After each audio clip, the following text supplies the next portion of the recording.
Meu nome é Oswaldo, esse curso é de programação de computadores. Computadores, eles surgiram na década de 40, 1940, ou seja, eles têm 60 anos que foram introduzidos, e mudaram o mundo, gente. Mudaram de uma forma que vocês sentem mais ainda. Sabe? Vocês mudaram o quê? Mudaram a forma como se faz ciência, a forma como se faz engenharia, como se faz artes, como se faz cinema, como se faz música, como se namora, como se paquera, como se faz política, né, gente? Como a gente viu agora com essas manifestações. Então, computadores têm um impacto sobre a nossa vida que ainda está longe de terminar. Ou seja, está só crescendo, ainda está muito longe de atingir limites. Nós vamos aprender aqui a programar computadores, mas o que são computadores? Primeira ideia do computador que vem à mente de vocês talvez seja uma coisa parecida com esse daqui. Sabe? Isso aqui é o IBM PC, que foi o Personal Computer, né? Foi lançado pela IBM em 1981. Não foi o primeiro computador pessoal, não. Tinha outros da Apple, Zenith e vários outros aí, que, entretanto, não tiveram o impacto que o IBM PC teve, exatamente por causa da influência da IBM na época. Sabe? A IBM era, de longe, a empresa mais poderosa de computação do mundo. Ela dominava as grandes empresas, e era praticamente só as grandes empresas que tinham computadores. Os PCs eram vistos como brinquedos, assim, interessantes, estava crescendo bastante, sabe? Mas assim, ainda era uma coisa bastante periférica. E a IBM tinha uma tradição de construir tudo. A indústria dela era assim verticalizada. Ela fazia os discos, os circuitos integrados, as memórias, o computador, a estante onde você coloca o computador, tudo ela que fazia. Mas como ela entrou um pouco atrasada no mercado dos computadores pessoais, ela resolveu terceirizar uma série de coisas. Encomendava peças de carro, o processador era da Intel, e para o sistema operacional, ela encomendou para uma firma pequenininha, lá de Seattle, que era a Microsoft. A Microsoft era uma empresa que, na época, ela tinha feito um compilador Basic, algum outro compilador, talvez, para o Atari e para outros microprocessadores que já existiam. Então ela tinha alguma reputação como fabricante de software para microprocessadores, e foi por isso que a IBM foi atrás disso. O caso falando, preciso de um sistema operacional para um computador que eu vou lançar agora aqui.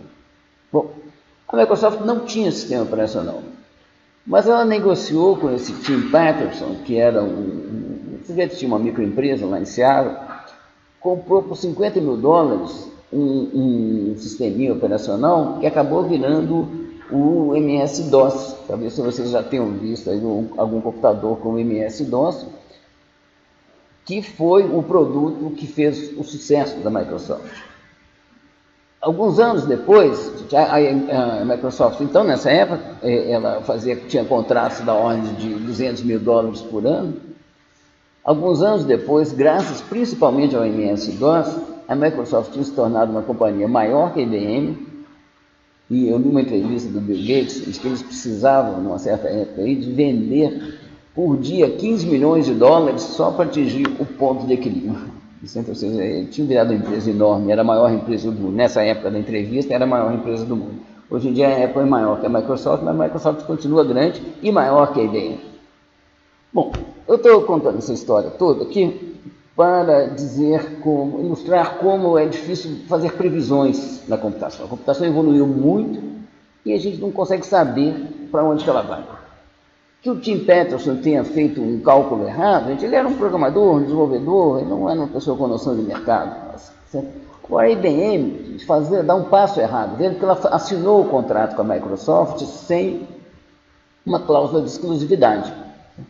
E o próprio projeto do IBM PC foi feito com uma arquitetura aberta, sem patente, só tinha patente para o BIOS, que é uma parte de entrada e saída, de tal forma que ele podia ser clonado sem qualquer infração de lei. A IBM fez para isso mesmo. Então, diversas companhias, a Dell, Compaq, HP, começaram a fazer clones do IBM PC. E a Microsoft vendeu o sistema operacional dela para todos os outros. Sempre foi com isso que ela cresceu. Então, como eu dizia, uma coisa é o erro do Tim Peters, que era um desenvolvedor. Outra coisa era a maior indústria do mundo, que reunia as maiores competências do mundo, errar também dessa forma grosseira. Então, isso tudo para dizer que é difícil prever o futuro. Para onde a gente vai? Quem sabe? A gente sabe que nós vamos mudar muito, porque estamos mudando o tempo todo, vamos continuar mudando. Agora, para onde é difícil prever. Bom, outros computadores, aliás, a maior parte dos computadores do mundo, na verdade, são processadores que a gente chama de embutidos. Eles não parecem nem um pouco aquele BMPC, eles têm essas caras que estão aqui. Eles estão embutidos em automóveis, em máquina de lavar, geladeiras, bom, em celulares. Esse celular aqui está meio antigo, mas nos smartphones hoje em dia é óbvio que se trata de um computador, mas mesmo os celulares mais simples têm processadores dentro deles. Outros que não parecem com aquele BMPC são os supercomputadores. Tá bom? Esse aqui é o Blue Gene, que ocupa um enorme salão, custa dezenas de milhões de dólares, que ele custou. Ele era capaz de fazer quase 500 trilhões de operações aritméticas por segundo. FLOP, gente, é Floating Point Operation per Second. O que é ponto flutuante? Nós vamos ver daqui a pouco no nosso curso. Tá bom? Mas, essencialmente, ele era capaz de fazer 500 trilhões de contas por segundo, tá bom? Em 2006. Bom, os computadores vão evoluindo muito rapidamente. Tá bom? Então, o termo supercomputador ele é um termo forçosamente datado. Você chama de supercomputador um computador que ele é dos mais poderosos de sua geração, e não em absoluto. Bom, porque provavelmente esse meu notebook aqui deve ser superior a um supercomputador dos anos 80. Vejam aqui esses números aqui para vocês terem uma ideia da evolução do supercomputador. Em 2006 tinha esse Blue Gene, que eu mostrei para vocês, com os 478 teraflops.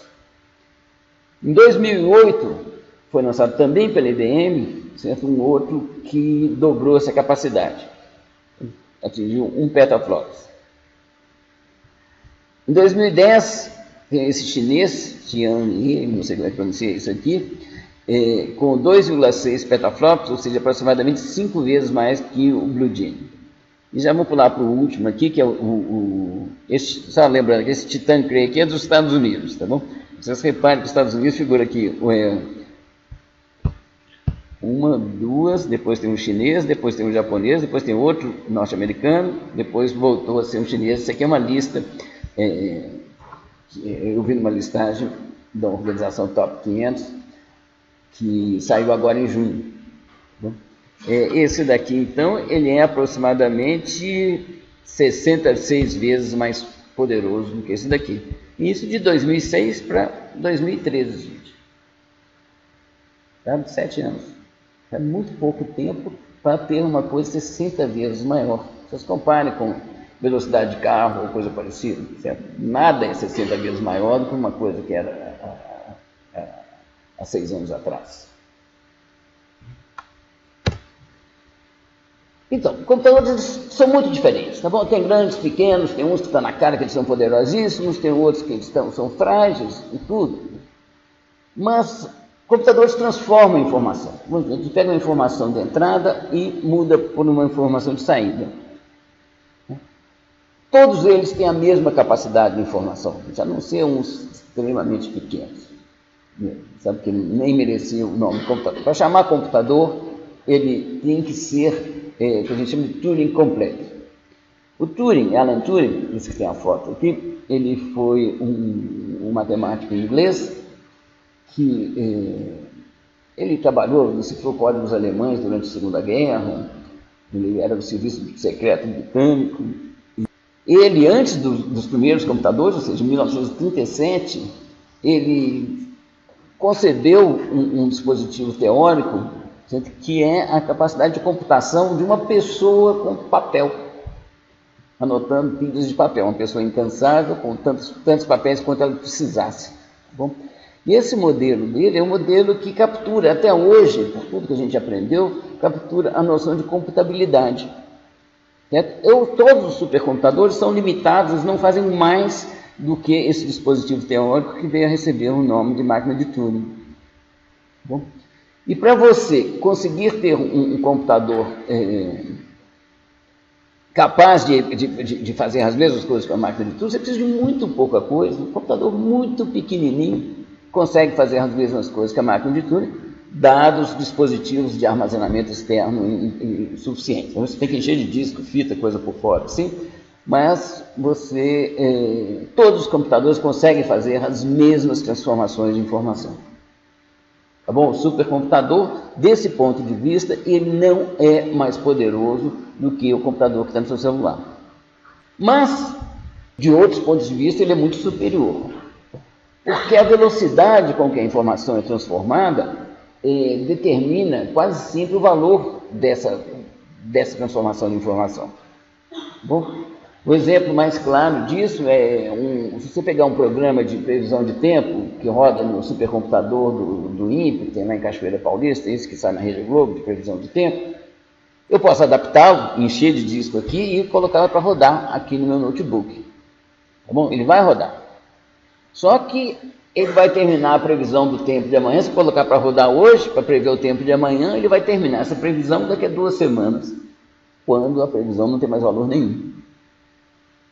Bom, se você quer passar um filme e você não consegue produzir informação numa velocidade que não seja agradável de ver o filme, que dê continuidade na nossa visão do filme, ele não atende. Você não tem valor nenhum no seu computador para produzir essa informação. E isso continua valendo. Os supercomputadores, eles são comprados por organizações e países com pressa de fazer alguma coisa. Eles querem aumentar a competitividade com a velocidade que eles têm naquele supercomputador. Os primeiros computadores, eles surgiram, então, tinha alguns na década, mas eles surgiram mesmo lá para 45, ou seja, foi no começo da Guerra Fria, onde a pressa estava dos Estados Unidos em fazer bombas atômicas mais rapidamente que a União Soviética e vice-versa. Bom, então é isso que justificava um enorme investimento. Um supercomputador, gente, ele custa, um equipamento em si, algumas dezenas de milhões de dólares.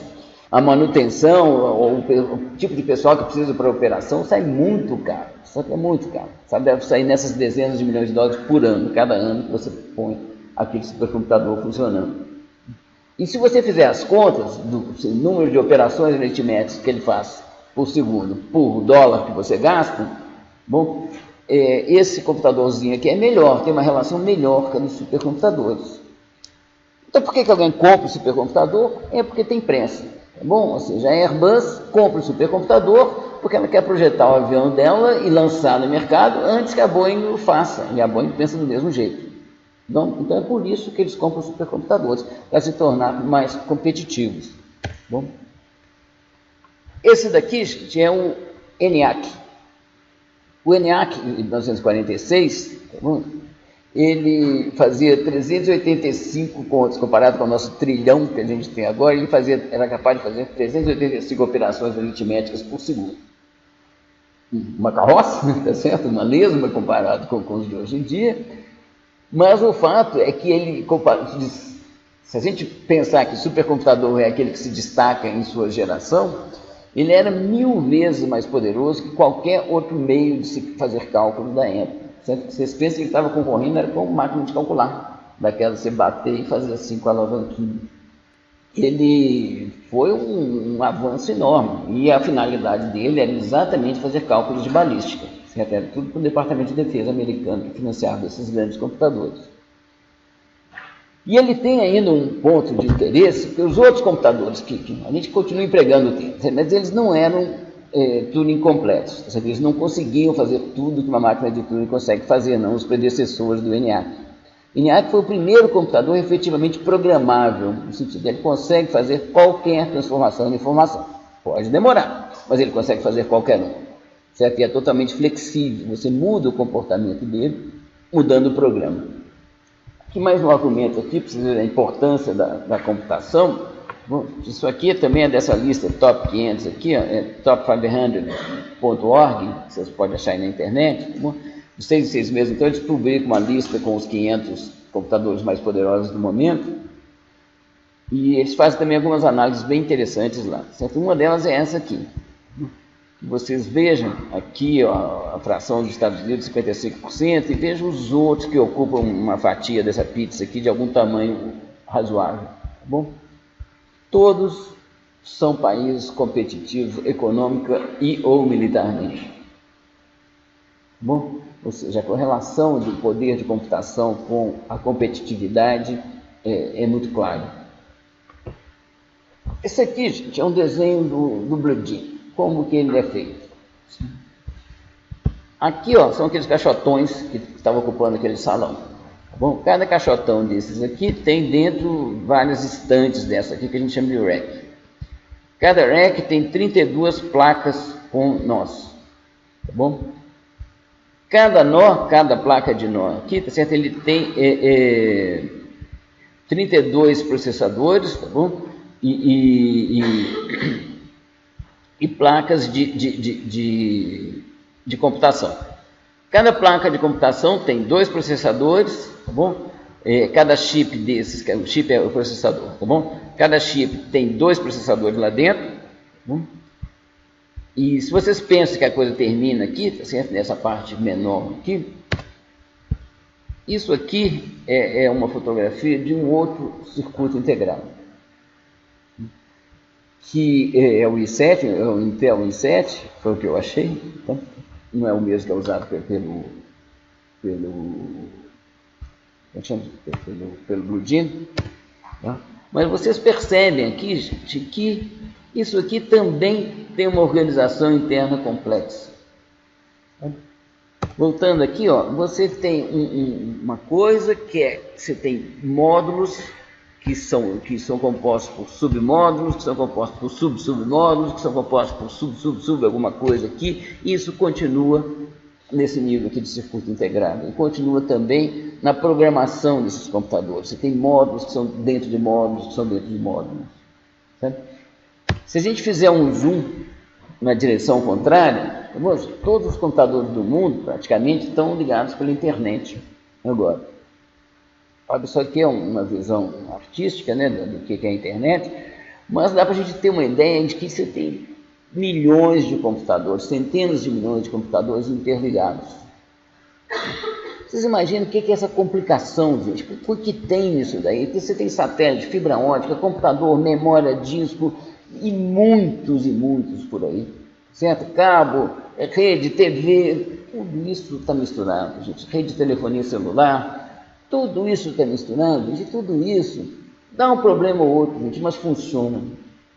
Funciona. E quando você olha, quando você pensa quão complicado que é todo esse arranjo, a gente se pergunta, como que isso funciona? Como que uma coisa dessas pode funcionar?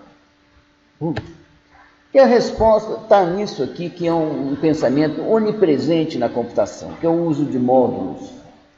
Ou seja, você tem uma coisa que ela é composta por módulos. Um módulo é uma coisa que você pode enxergar de duas formas. Às vezes você enxerga da forma, o que ele faz, e só se interessa por o que ele faz, e outra hora você está construindo aquele módulo, você tem que saber como que ele faz aquilo. Bom, mas a gente, em computação, a gente usa muita coisa só sabendo o que eles fazem. Tem uns números que a gente tem que ter na cabeça, que são o seguinte. O Linux, que é um sistema operacional pequeno, né? O trabalho para se construir o Linux é de 100 homens ano. Certo? Ou seja, são 100 programadores do mais alto nível trabalhando durante um ano, ou um programador trabalhando durante 100 anos. Bom, o que significa? Que você provavelmente não vai conseguir entender o Linux inteirinho durante toda a sua vida, se você começar a estudar cada detalhe. Se você não se satisfaz, pelo menos em parte, você não se der por satisfeito com o que aquele pedaço lá faz, você se atrever a entender completamente esse computadorzinho que está aqui na minha frente, você vai morrer antes de acabar isso daqui, porque isso aqui resulta do trabalho de muita gente. Bom, então a gente sente... O que a gente quer ver aqui nesse curso agora? Certo? Nós vamos conseguir ver com detalhe tudo? De jeito nenhum. Certo? É impossível. Certo? Mas eu vou procurar transmitir para vocês alguns princípios que nos deixam relativamente tranquilos com relação alguma coisa, me fala o que é que isso faz, tá bom, eu tenho uma ideia vaga, muito vaga mesmo, de como que é feito, porque eu conheço esses princípios. Bom, mas aí a gente fica por aí, certo? Algumas das coisas nós vamos entender em detalhe, mas poucas. Tá? Uma boa parte a gente vai pura e simplesmente utilizar coisas que a gente sabe o que faz e não como que faz.